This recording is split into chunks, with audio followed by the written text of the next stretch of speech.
David, did Beza write regarding the frequency of the supper? That's one question we received in the chat.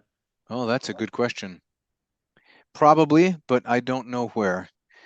In fact, just yesterday, I was looking at his 1598 Annotationes in Novum Testamentum, and I was looking at Acts 2:42, which is, they devoted themselves to the apostles' teaching, to the fellowship, the breaking of bread, and to prayer.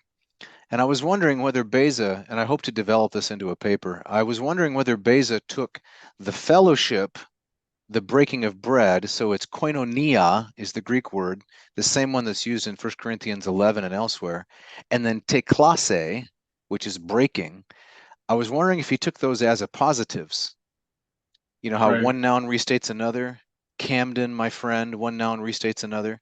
So is the fellowship the breaking of bread? Is koinonia, is Beza interpreting Luke there to mean they devoted themselves to the fellowship, so they had coffee and donuts after worship, and then to the breaking of bread and prayer? Or is he treating them as the same?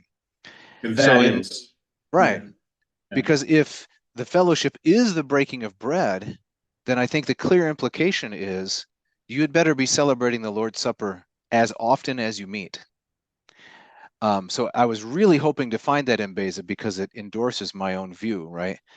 What I found was something a little more restrained. He said the Syriac edition does take it as an appositive, and he says that there's a good argument that can be made for it, but he says he's not ready to restrict it. He's not ready to restrict the two ideas to one another. Now that still doesn't mean, that there's not a good New Testament argument for frequent communion. It just means it can't be built only on Acts 2:42.